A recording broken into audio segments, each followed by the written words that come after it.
Mitch, Victor had 16 of his 21 in the second half. What did you think of his night? Just how he managed things, shook off those double teams, and then came on late. Yeah, I think when he was under control, he's so dynamic when he has the ball. He can dictate the tempo or the pace of the game. And so I think sometimes he just gets a little sped up.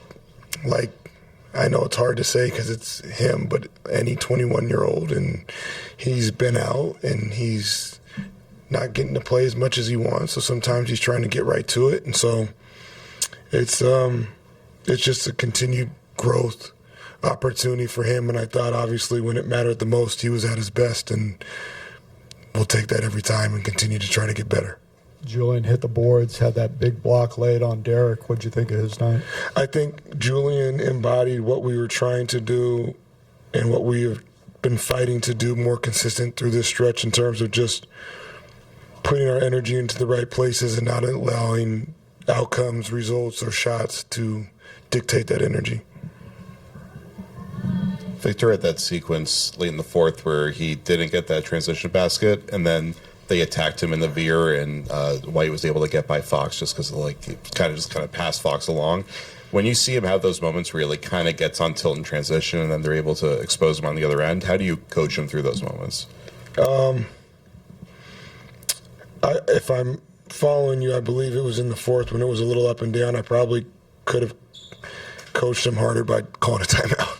The game got a little frantic, and we were getting stops and rebounds, so I'm always mindful to not take an advantage away from our players, but you could see it where we were just – the tank was getting low, and I probably could have called 1-2, keep them under control, but in those situations, they got to play through it. And we're human, so I get it. At times, you may have to save yourself's the wrong word because we need you to empty the tank as much as possible, but there are certain things where you cannot let your guard down. Transition defense is one. Rebounding is one. Playing with pace is one. And so it's a tough task, and sometimes the game feels like it's swallowing you up in terms of the pace and the physicality and when you have stretches of non-calls. And it's just, again, opportunities for us to fight through because that's what really good teams do. And you can't allow the circumstances of whatever it may be impose their will on yourself or on the team. I mean, I was trying to tee you up because I thought you did some good coaching, because after that, with the French vanilla lineup, it forced Shireman to have to cover him instead of Keita, and he was able to shoot over that. So I guess what were you trying to get out of that lineup, and why do you think it worked?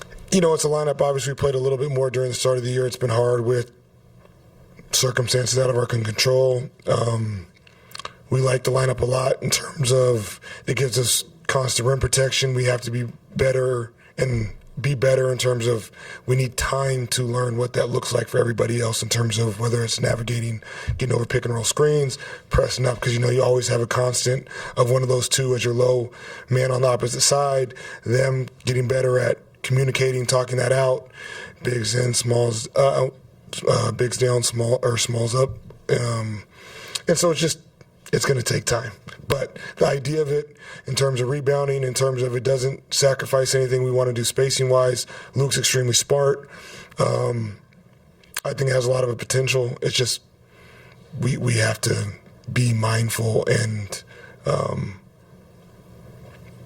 just allow it to grow organically is the best way I could put it. And that last shot that Victor hit, something I guess a lot of us have talked about is we're still trying to see what are his core go-to shots. What are the things we know this is coming? It seems like that shot could be one that could be part of it. How do you see him as he's getting more comfortable as the season goes on start to kind of identify some of the kind of signature things that you can go to? Yeah, he's a young player who has an extreme amount of talent, as we all know, and a lot of weapons in the toolbox. And our job, and specifically my job, is to help him continue to understand and see spaces and spots where he can take advantage of that, and then allow him to go do it. And success and failure will all be good learning lessons for him moving forward.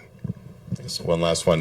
Luke, in the role that you were just talking about at the end of that lineup, how is that emblematic of his impact, where he's just kind of in the right places and his presence just makes the team better overall? It's very valuable when you have a good team with players that have a lot of talent, and someone that continuously just fills in the blanks where you need. And he does that quite a bit in a lot of different ways for us, which allows us to be very creative.